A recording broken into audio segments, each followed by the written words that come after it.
Hello all. Oh, take the air dampeners off. Hello all, welcome to the channel. Alan here. This is a first reaction. No, it's not. God, wake up, Alan, get more coffee.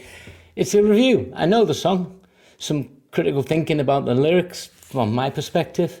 Some look at bits and bobs I found out because I do the research. And it's not a long song, but there's a lot to say, I think. Some questions I'm going to be asking you guys. So stick with me. I want to know your opinion on certain things that I'm going to say. Why did I get the wrong movie wrong that I thought it was from? Why is there a hidden Bible verse? Reversed. There's little things in here, but let's get into it.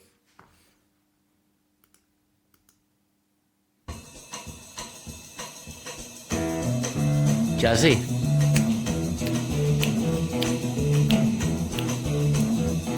You know the day destroys the night, night divides the day. Try to run, try to hide, break on through to the other side, break on through to the other side, break on through to the other side. 1967, debut album, debut single. Wasn't a monster hit, but it was big enough, and over the years, it's obviously grown in status. The movie, I always thought, guys, and let me know why I thought this, and maybe you thought the same.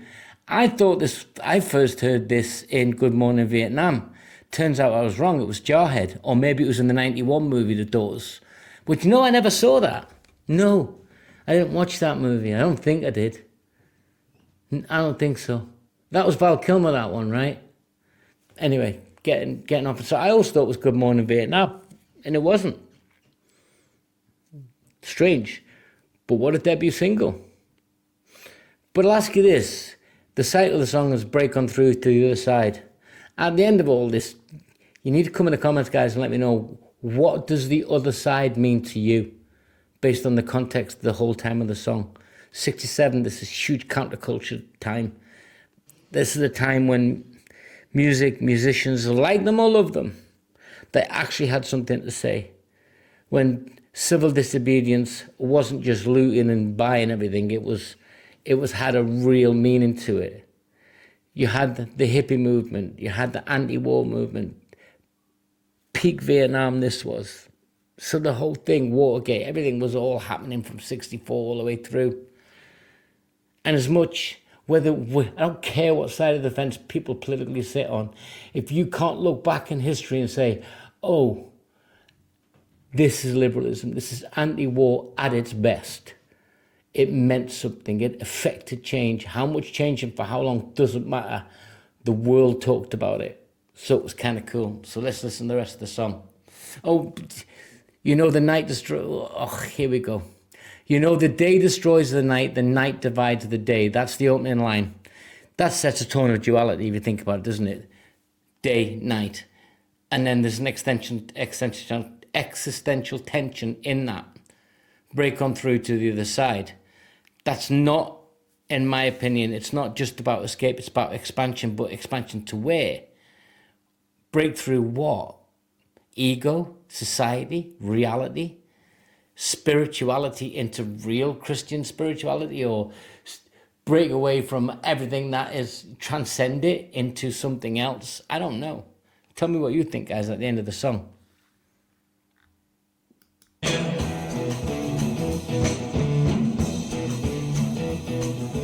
chased our pleasures here, dug our treasures there. Can you still recall the time we cried? Break on through to the other side. Break on through to the other side. I will pull it back, guys, because these are the opening phrases set the tone for me. We chased our pleasures here, dug our treasures there, but can you still recall the time required? Then break on through to the other side. It's a nod to hedonism and loss. But even as Morrison's exploring materialism and pleasure, he still comes in with the, can you recall the time we cried? Something's been forgotten. That's what I think he's suggesting. That we forget something. Perhaps innocence. Perhaps the desire to be vulnerable when you're chasing hedonism. So is it a warning? Is that a caveat built within the song? That you can have all of this, but there's a price to pay? I don't know. It's interesting though. Let me know what you think.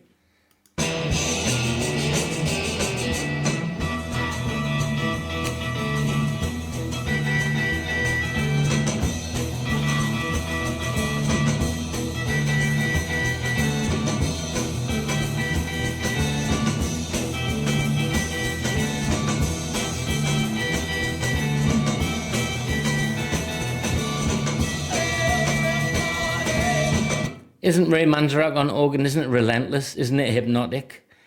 It's just driving. Ugh. Organs.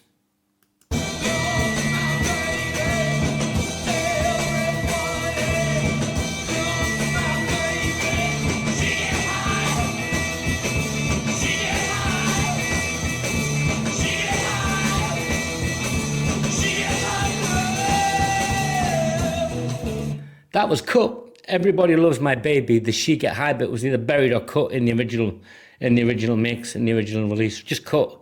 It's tame by today's standards, but you got to imagine, like you think about the Sex Pistols as '76.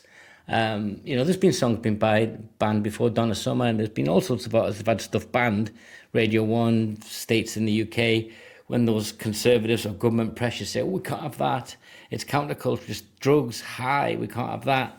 I get it, but good Lord, the nonsense we are let through now, where have the morals and values gone on some of the lyrics? Or is it freedom of expression and everything? Absolutely. I don't know.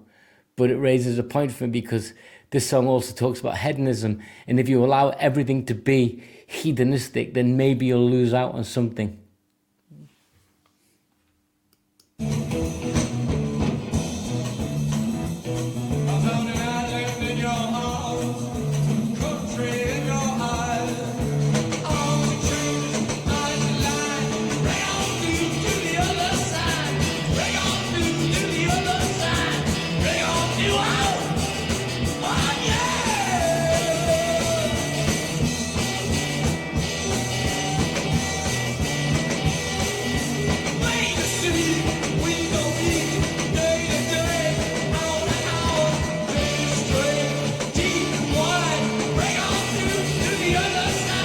Gate is straight, deep and wide. That's biblical illusion flipped on its head. It's Matthew 7:13, which is the narrow gate leads to life.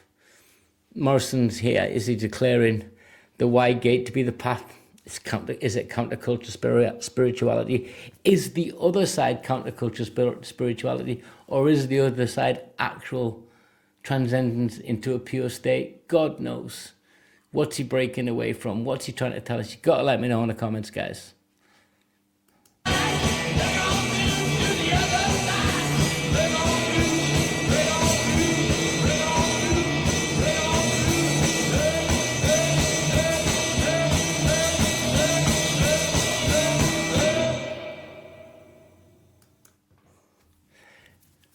Look, I brought up some articles and summarised them. Rolling Stone has often cited this track as a pivotal sort of moment in the 60s rock revolution. I don't know. There's so many pivotal moves, Dylan and everything. They were all out there. In the 2000 documentary, When You're Strange, this track is referred to as Morrison's opening sermon. Sermon for what? Sermon on the Mount? I don't know. Enemy once called it a wild poetic middle finger to conformity. I don't know if I agree with that because actually there's a duality in their ways about the hedonism. Do you remember the times we cried? So I'm not sure if it's a middle finger to conformity. I think possibly you could argue it's a middle finger to the constraints of conformity, not conformity to allowing the constraints of conformity to reduce your expressionism or reduce your individuality. Conforming to something which restricts you, but don't use hedonism as an excuse because that's not right. Hedonism isn't the way forward. It just isn't. And he kind of points at it. So I don't think it's a middle finger to conformity. Yeah. It's Fate Picture in Multiple Films. It was in Forrest Gump. Remember that, don't we, guys? And Jarhead. I think Forrest Gump's probably where I first heard it first. Great song. I'm not a Doors aficionado by any stretch. Barely know anything about them, even though I know they're embedded in my head, the name Morrison, the Doors, But now I'm going to explore, and you guys are going to help me out. Get in the comments, join the channel to show some support. Be great if you can. Till next time, take care. And you got to let me know what's the other side to you and what was your breakthrough moment. Take care, guys.